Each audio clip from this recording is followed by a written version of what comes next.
আমরা দুনিয়ার জমিনে বাড়ি বানাইলাম, ঘর বানাইলাম, জায়গা জমি সম্পদ কত কিছু তো বানাইলাম, কিন্তু একটাবার কি চিন্তা করেছি আমি আমার কবরের জন্য কি করলাম, মৃত্যু পরবর্তী জীবনের জন্য কি সঞ্চয় করলাম?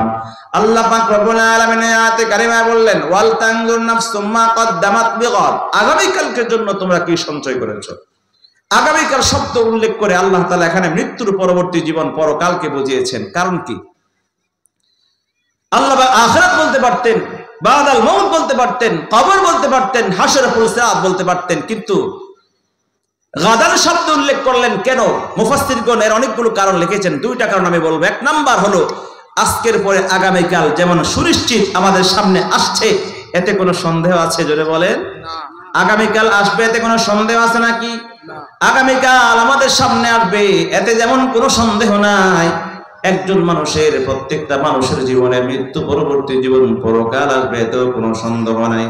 দুই নাম্বার হলো আজকের পর আগামীকাল যেমন আসবে নিশ্চিত, তবে খুবই তাড়াতাড়ি দ্রুত, বেশি সময় লাগবে না। 12টার পরেই কিন্তু আগামীকাল শুরু হয়ে যায়, আর চাঁদের হিসাবে সূর্যোদয়ের পর পর আগামীকাল শুরু হয়ে যায়। তদ্রুপভাবে সুবহে সাদিকের পর আগামীকাল শুরু হয়ে যাবে। আল্লাহ পাক রব্বুল আলামিন বুঝাইলেন আজকের পর আগামীকাল আসতে যেমন বেশি দূরে না। হে মুসলমান বন্ধুরা আমার, আপনার জীবনে মৃত্যু পরবর্তী জীবন পরকাল দূরে না। যে কোনো মুহূর্তে আমাদের মৃত্যুর পরবর্তী জীবন শুরু হয়ে যাবে, আমাদের কবর চলে আসবে, আমাদের সামনে মৃত্যু চলে আসবে, আমাদের হাসর আমাদের সামনে দাঁড়া যাবে, আমাদের সামনে কিয়ামত সংঘটিত হয়ে যাবে। প্রত্যেকটা মানুষ যখন তার মরণ হয় তখন থেকে তার কিয়ামত শুরু হয়ে যায়। তাহলে নিশ্চিত বোঝা গেল আমাদের মরণ আছে, কিন্তু এই মরণটা কোন সময় হবে আমরা তা জানি না। এতটুকু জানি নিশ্চিত আমাদের সামনে যে করে মুহূর্তে মরণ হবে, কিন্তু কোন জায়গায় হবে, কোন সময় হবে এতটুকু আমরা জানি না। আল্লাহ পাক রব্বুল আলামিন কোরআনে কারিমে বলেন, ওয়ামা তাদরি নাফসুম বিআইয়ি আরদিন তামুত, পৃথিবীর কোন মানুষ জানে না কোন জায়গায় তার মরণ হবে। জায়গা আল্লাহ পাক নির্ধারণ করছেন, সময় নির্ধারণ করছেন, সময়ও কোনো পরিবর্তন হবে না, জায়গারও পরিবর্তন হবে না। অন্য এক আয়াতে কারিমা আল্লাহ পাক রব্বুল আলামিন বলেন, ফাইদা জাআ আজালুহুম লা ইস্তাখিরুনা সাআতান ওয়া লা ইস্তাকদিমুন।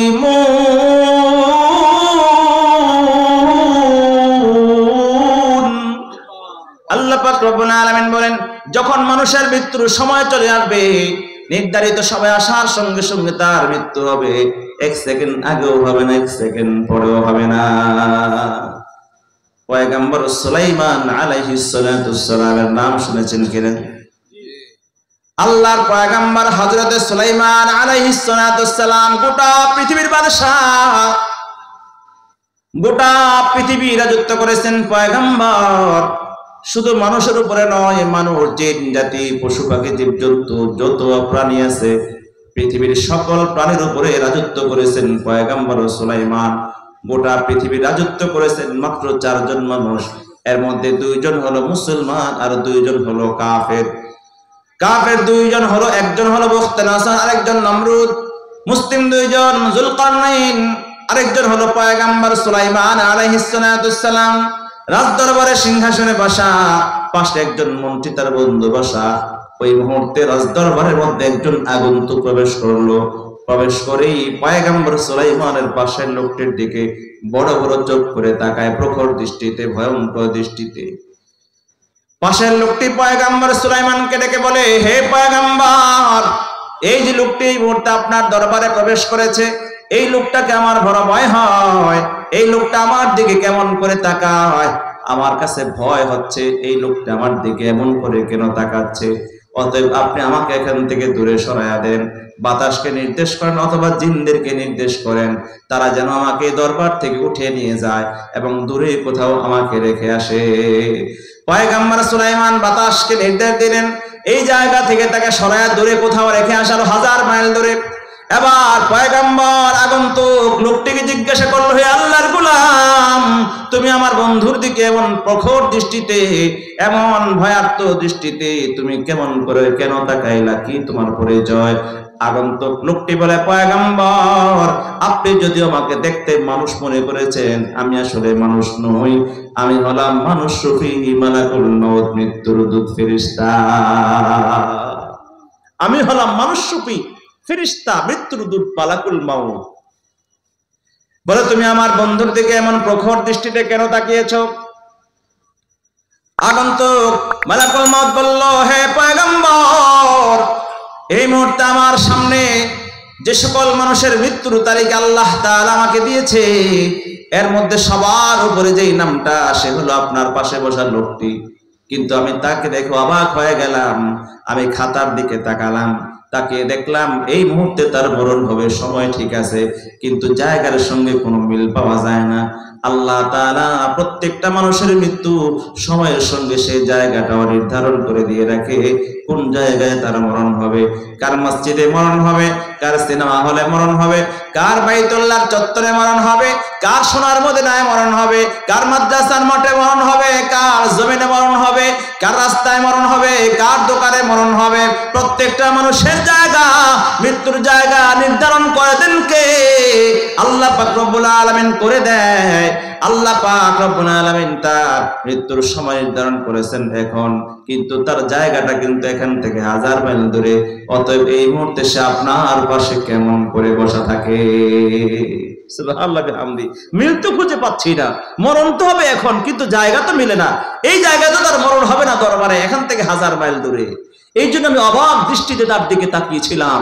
আল্লাহ তাআলা কি কুদরত!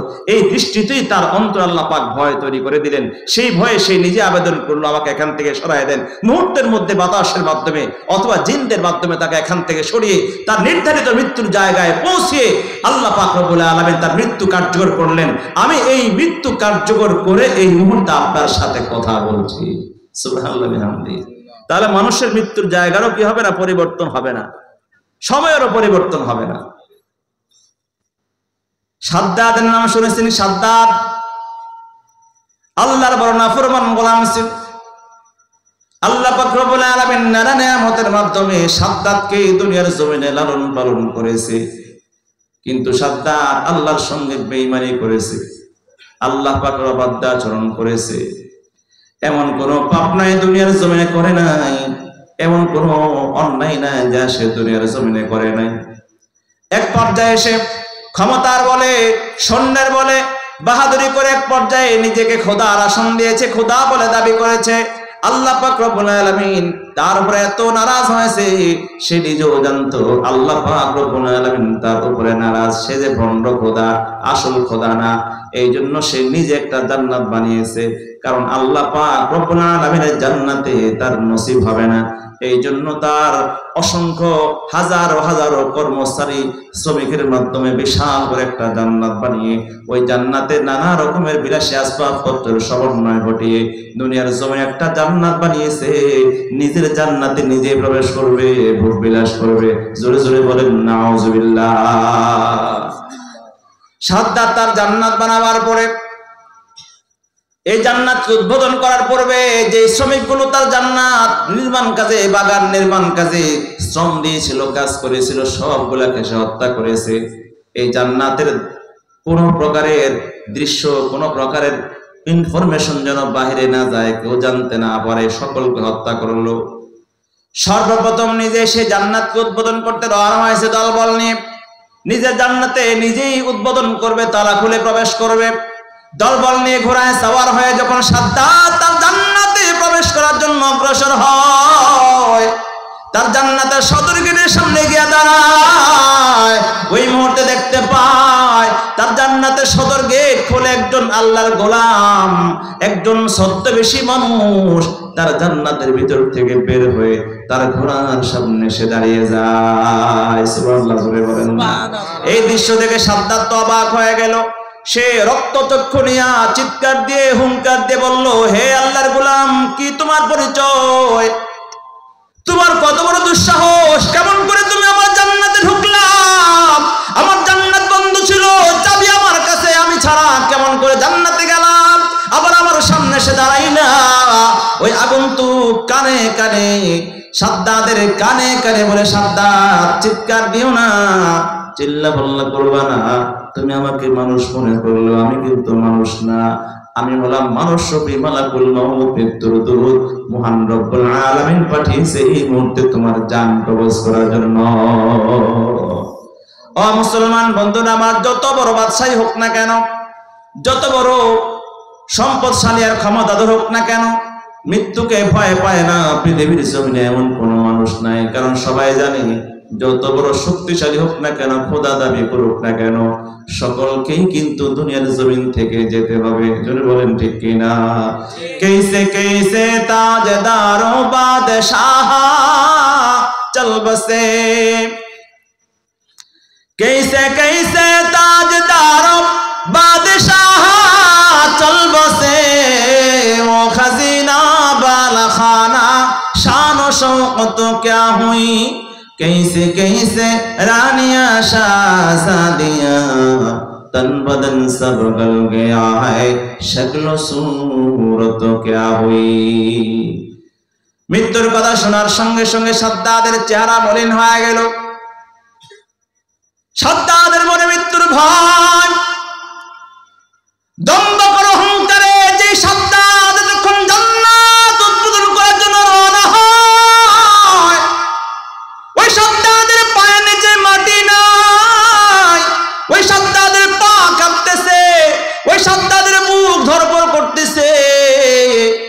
সাদ্দাদ টপ টপ করে চোখের পানি ছেড়ে দিয়ে মালাকুল মউতকে বলে, হে মালাকুল মউত, তোমার কাছে একটাই মাত্র আরজি, আল্লাহর নাফরমানি দুনিয়ার জমিনে বহু করেছি, এত নাফরমানি করেছি, এমনকি খোদা দাবি করেছি, মাওলার জান্নাত আমার জন্য হারাম। হে সাদ্দাদ, হে মালাকুল মউত, অতএব মৃত্যুর উপরে জাহান্নামের আগুন ছাড়া আমার নসিবের কিছু জুটবে না।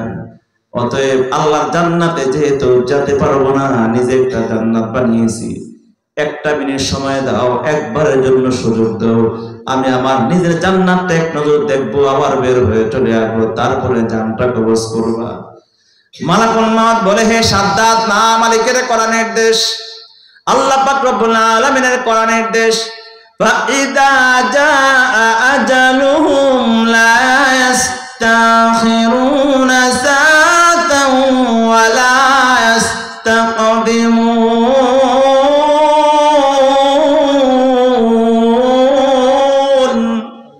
আল্লাহ পাক রব্বুল আলামিনের করা নির্দেশ, তোমার মৃত্যুর সময় নির্ধারিত হয়ে গেছে, এক সেকেন্ড আগেও হবে না, এক সেকেন্ড পরেও হবে না।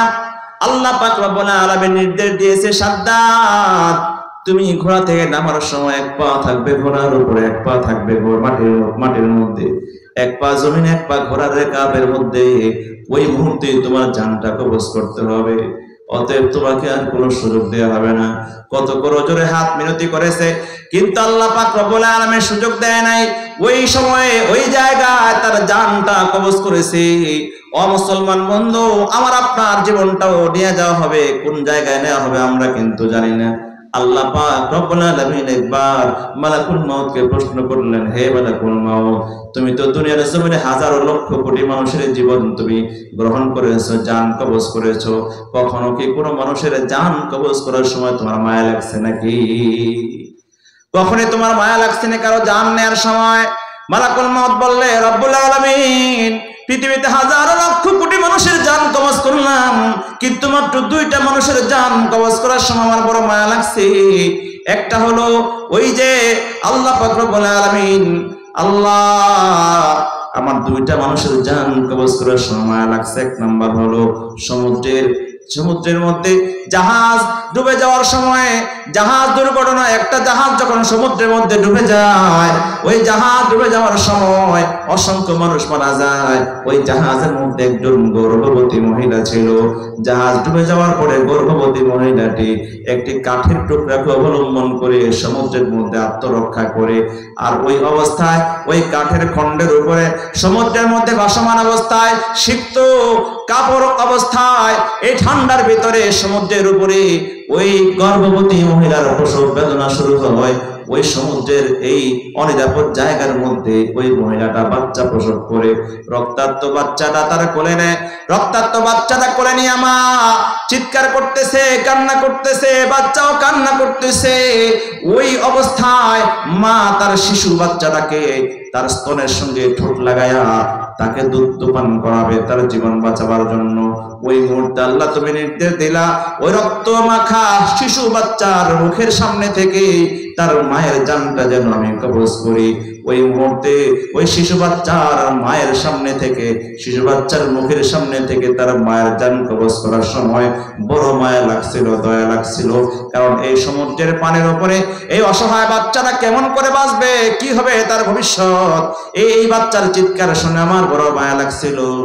আর দ্বিতীয়ত যখন সাদ্দাতের জান কবজ করেছি, সে আমাকে বারবার আমার কাছে মিনতি করেছে, আবেদন করেছে, এক মুহূর্ত সময় তাকে দেওয়ার জন্য কিন্তু দেই নাই। তোমার নির্দেশ হলো এক পা থাকবে ঘোড়ার রেকাবের ভিতরে, এক পা জমিনের মধ্যে, ওই অবস্থায় যেন তার মরণ হয়। কিন্তু আল্লাহ তার বারবার অনুরোধের কারণে, কান্নার কারণে আমার বড় মায়া লাগছে। আল্লাহ পাক রব্বুল আলামিন বললেন, হে মালাকুল মউত, একজন মানুষের জন্যই তোমার দুইবার মায়া লাগছে। আল্লাহ পাক রব্বুল আলামিন বলেন, হে মালাকুল মউত, একজন মানুষের জন্য তোমার দুইবার মায়া লাগলো। এই সেই সাদ্দাত সমুদ্রের পানির উপরে, কাঠের খণ্ডের উপরে মায়ের জান কবজ করার পর যে শিশুটাকে তুমি রেখে এসেছো, ওই শিশুটাকে আমি ভাসায়া ভাসায়া কিনারায় জংলায় নিয়ে আমি তাকে অনেক কষ্টে জীব জন্তুর দুধ পান করে এই বাচ্চাটাকে আমি বড় করেছি, লালন পালন করেছি। এই বাচ্চা যখন বড় হয়, যুবক হয়, তাকে অনেক সম্পদশালী বানিয়েছি, তাকে অনেক ক্ষমতাধর বানিয়েছি। এই হলো সেই সাদ্দাত, এই সেই বাচ্চাটাই হলো সাদ্দাত, যাকে আমি এত সুন্দর করে লালন পালন করে, কুদ্দুতি লালন পালনে বড় করে, নানা নেয়ামত দিয়ে আমি তাকে ভরপুর করে দুনিয়ার জমিনে তাকে আমি অনেক সম্মান দিয়েছিলাম। কিন্তু সেই সাদ্দাতটাই সে পরবর্তীতে আমাকে অস্বীকার করে খোদা দাবি করেছে। হে মালাকুল মউত, একজন মানুষের জন্য তোমার দুইবার মায়া লাগলো। সাদ্দাতের মায়ের মৃত্যুর সময় তার জীবনের জন্য তোমার মায়া লাগছে, আবার সাদ্দাতের জান কবজ করার সময় তোমার মায়া লাগছে। হে মালাকুল মউত, ওই সাদ্দাত মৃত্যুর সময় তোমার কাছে বারবার ক্ষমা চাইছে, সময় চাইছে। ও সাদ্দাত যদি ওই মুহূর্তে তোমার কাছে না চাইয়া তওবা করে ইস্তেগফার করে ঈমান গ্রহণ করে আমার কাছে ক্ষমা চাইতো, তওবা করতো, আমাকে আল্লাহ বলে রব বলে ডাক দিত, জীবনের সকল গুনাহগুলো পাপগুলো ক্ষমা করে দিয়ে আমি সাদ্দাতকে আমার জান্নাতটা উপহার দিয়ে দিতাম। ও মুসলমান বন্ধুরা আমার, বোঝাতে চাইলাম হলো মানুষের মরণের জায়গা নির্ধারিত, মৃত্যুর সময় নির্ধারিত, বাড়িয়ে দেওয়া হবে না। ইমাম মালিক রহমতুল্লাহি আলাইহি 4 মাযহাবের প্রসিদ্ধ একজন ইমাম, আমরা সবাই তার নাম জানি। মদিনার মধ্যে মসজিদ নববীর মধ্যে হাদিস পড়াইতেন। গোটা জিন্দেগি হাদিসের খেদমতে, হাদিসের দর্শের মধ্যে কাটায় দিলেন। সে হাদিসের দর্শের নিজাম এখনো পর্যন্ত মদিনার মধ্যে আছে। মদিনার বিভিন্ন জায়গায় মসজিদ নববীর মধ্যে অনেক বড় বড় মুহাদ্দিসগণ হাদিস পড়ায়। পৃথিবীর বিভিন্ন রাষ্ট্র থেকে যাওয়া অনেক তালিবুল ইলম উলামায়ে কেরাম সেই হাদিসের দর্শে বসেন। আল্লাহ পাক আমাকেও তৌফিক দিয়েছে মসজিদ নববীর মধ্যে সে হাদিসের দর্শে বসার জন্য। ইমাম মালিক রহমতুল্লাহি আলাইহি মসজিদ নববীর মধ্যে হাদিসের দর্শে বসে আছেন। মদিনা থেকে বের হয় না শেষ জামানায় মদিনা থেকে বের হয় না ইমাম মালিক। কেন বের হয় না? কারণ মনের মধ্যে স্বপ্ন, গোটা জিন্দেগি হাদিসের খেদমত করলাম, অতএব যে মদিনার মাটির মধ্যে বিশ্ব নবী মুহাম্মদুর রাসূলুল্লাহ শুয়ে আছে, যেন ওই মদিনার মাটির মধ্যে আমার মরণ হয়, সেই মদিনার মাটিতে যেন আমার দাফন হয়। এই জন্য মদিনা থেকে বের হয় না। সব সময় বৃদ্ধ বয়সে বিশেষ করে চিন্তা করে, যদি মদিনা থেকে বাহিরে কোথাও যাই, যদি আমার মৃত্যু হয়ে যায়, তাহলে আমার দীর্ঘদিনের স্বপ্ন মদিনার জমিনে আমার দাফন হবে, সেই স্বপ্ন পুরা হবে না। রাসূল করিম সাল্লাল্লাহু আলাইহি ওয়াসাল্লাম যে মদিনার মাটিতে শুয়ে আছে, সেই মাটির দাম আছে না নাই? জোরে বলেন না, কথা বলে না, দাম আছে না? কারণ এই মদিনার মাটিতে প্রতিটি হযরত ইমাম আবু হানিফা রাহমাতুল্লাহর ব্যাপারে আমরা পড়েছি যে তিনি যখন মদিনায় যখন যেতেন, যেখানে কোথাও যদি পেশাব করতে বসতেন, উঠে যেতেন। মনের মধ্যে কল্পনা হতো আমি এই জায়গায় পেশাব করতে বসলাম, যদি এই জায়গায় রাসূলের পা পড়ে থাকে, করতেন না। স্যান্ডেল পা দিয়ে মদিনার মাটিতে হাঁটতেন না, এমন ভক্তি মদিনার মাটিকে করতেন, কারণ এই মাটির উপরে আল্লাহর নবী বিশ্বনবী মুহাম্মদুর রাসূলুল্লাহর পা এবং স্পর্শ লেগেছে, ধুলা মাটি লেগেছে, যার কারণে মদিনার মাটিকে শ্রদ্ধা করত, মদিনার মাটিতে ঘুমাতে চায়, শুইতে চায়। ইমাম মালিক রাহমাতুল্লাহ আলাইহি, ও মদিনার মাটি রে, সকল সুখ বুঝি তোর কপালে। কষ্ট হইতেছে আপনাদের? অনেক রাত হয়ে গেছে না? হ্যাঁ,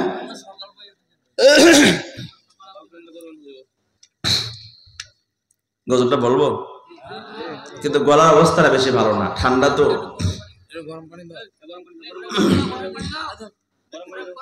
দেন গরম পানি দেন, গরম পানি দিয়ে স্ট্রং করে সারা রাত বসে রাখেন। গতকালকে আমাকে বসেছে 4টা পর্যন্ত, ভোর রাত 4টা পর্যন্ত আমাকে ছাড়ে নাই মানুষ, 4টা পর্যন্ত ছাড়ে নাই। কিন্তু আজকে এত রাত করা যাবে না, অল্প সময় হবে, অল্প একটু দেন।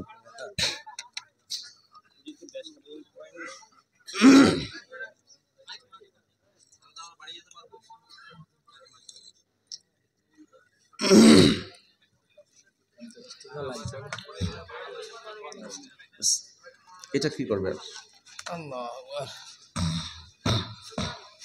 এই তো উঠতেছে, আপনার উঠার আগে আমি উঠে যাবো, উঠেন না। হ্যাঁ, আপনার 1 নম্বরে গেলে আমি 2 নম্বরে চলে যাবো।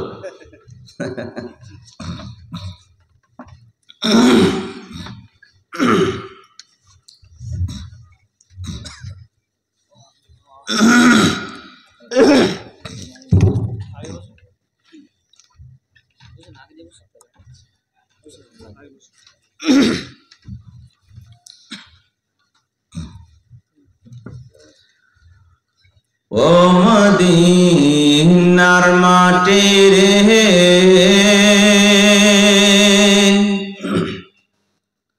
সকল সুখ বুঝি তোর কপালে। ও মদিনার মাটি রে, সকল সুখ বুঝি তোর কপালে। ও মদিনা রে,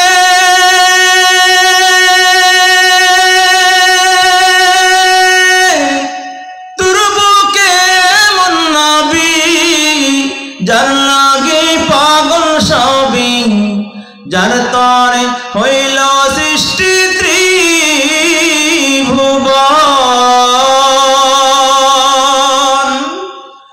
মদিনা রে,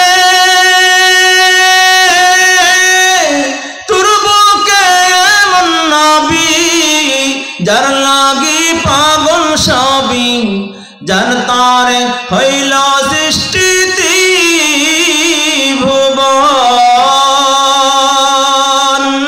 থাকি আমি সারাক্ষণে, কখন যাব সেখানে, থাকি আমি সারাক্ষণে, কখন যাব সেখানে, সহে না আহার পরাণে। ও মদিনার মাটি রে, সকল সুখ বুঝি তোর কপালে। নারায়ে তাকবীর, আল্লাহু আকবার, নারায়ে তাকবীর, আল্লাহু আকবার। আল কোরআনের আলো ঘরে ঘরে জালো, আল কোরআনের আলো ঘরে ঘরে জালো, আল হাদিসের আলো ঘরে ঘরে। ও মদিনা রে, ও মদিনা রে,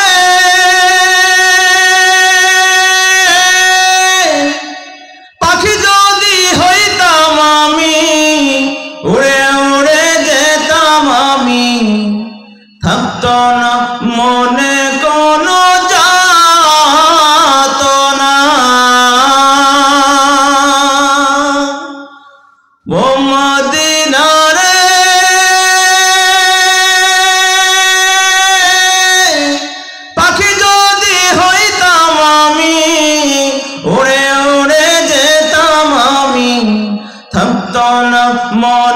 কোনো যাতনা, দেহে নাই পাখায় আমার, কাছে নাই টাকায় আমার, দেহে নাই পাখায় আমার, কাছে নাই টাকায় আমার, আমি কেমনে কেমনে যাব সেখানে। ও মদিনার মাটি রে, সকল সুখ বুঝি তোর কপালে। ও মদিনার মাটি রে, সকল সুখ বুঝি তোর কপালে। মনে চাই সে মদিনা যেতে? মনে চায়? কার কার মনে চায় হাত তুলে দেখান। আল্লাহ পাক রব্বুল আলামিন সবগুলো হাতকে কবুল মঞ্জুর করেন। জোরে জোরে বলেন আমিন। ইমাম মালিক রাহমাতুল্লাহি আলাইহি গোটা জিন্দেগি মসজিদ নববীর মধ্যে হাদিস পড়াইতেন। সারা জিন্দেগি স্বপ্ন মদিনার জমিনে যেন মরণ হয়, মদিনার মধ্যে যেন মরণ হয়, দাফন হয়। শেষ জামানায় মদিনা থেকে আল্লাহর নবীর রওজার আশেপাশেই থাকে, মদিনা থেকে ইমাম মালিক বের হয় না। কিন্তু এমন মুহূর্তে যখন হজের মৌসুম চলে আসলো, হাজারো হাজারো মানুষ যখন বাইতুল্লাহর দিকে হারাম পরে সাদা কাপড় পরে পাগলের বেশে যখন রওনা হয়, ইমাম মালিক রাহমাতুল্লাহি আলাইহির আবার অন্তরের মধ্যে আল্লাহ পাকের আশকার ভালোবাসার জোশ উঠে গেল। বাইতুল্লাহ জিয়ারতের স্বপ্ন অন্তরে লালন করতে শুরু করলো। আর মনে মনে ভাবতেছে, যদি হায়াত পাইতাম এই শেষ মাস আবার আল্লাহর ঘর বাইতুল্লাহ জিয়ারত করে আসতাম। আল্লাহর ঘর বাইতুল্লাহর চতুর্দিকে ঘুরে ঘুরে পাগলের বেশে হাতিমে কাবার মধ্যে 2 রাকাত নামাজ আদায় করে, আবার হাজরা আসওয়াদকে চুমু দিয়ে মুনতাজিমে দাঁড়িয়ে কালো গিলাফ ধরে দোয়া করতাম। আল্লাহ পাকের ইশক আর মুহাব্বত মারিফতের জোশ অন্তরে আবার দোলা দিল।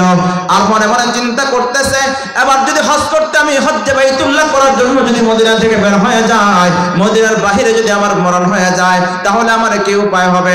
দীর্ঘদিনের স্বপ্ন আল্লাহ রাসূলের রওজার পাশে থাকা, আল্লাহ রাসূলের মদিনার মধ্যে মরণ হওয়া, রাসূলের জমিনের মধ্যে দাফন হওয়া, সেই স্বপ্ন তো আমার আর পুরা হবে না। এই জন্য দৌড়ায় আল্লাহ নবীর রওজার পাশে, রওজার সামনে দাঁড়াইয়া বসে বসে ইমাম মালিক আল্লাহর নবীকে লক্ষ্য করে বলে, ইয়া রাসূলুল্লাহ, ওগো আল্লাহর নবী, বলে দাও না, বলে দাও না, আল্লাহর নবী গো, আমি আর দুনিয়ার জমিনে কতদিন বাঁচবো? আমার কতদিন হায়াত আর দুনিয়ার জমিনে বাকি আছে? যদি জানতে পারতাম দুনিয়ার জমিনে কতদিন বাঁচবো, ওই সুযোগে আমি আল্লাহর ঘর বাইতুল্লাহ জিয়ারত করে আসতাম। রাসূলের রওজার পাশে এই কথাগুলো বলতে বলতে ইমাম মালিক যখন রওজার সঙ্গে হারাম দিয়ে ঘুমায়া যায়, ঘুমের পরে স্বপ্ন যুগে ইমাম মালিক রাহমাতুল্লাহি আলাইহি আল্লাহর নবী বিশ্ব নবী সরকার দো আলম সাল্লাল্লাহু আলাইহি ওয়াসাল্লামকে স্বপ্ন দেখে। আল্লাহর নবী স্বপ্ন যুগে রওজা থেকে হাত বের করে ইমাম মালিককে রক্ষা করে আল্লাহর নবী 5 আঙ্গুল দেখায়া দেয়। সুবহানাল্লাহ, বলেন না। তামান্না মনেতে আমার, বাসনা দিলেতে আমি যাব সোনার মদিনায়, ওই আশা পুরাইবানি আল্লাহ, এই আশা পুরাইবানি মওলা। তামান্না মনেতে আমার, বাসনা দিলেতে আমি যাব সোনার মদিনায়, এই আশা পুরাইবানি আল্লাহ, এই আশা পুরাইবানি মওলা। পাগল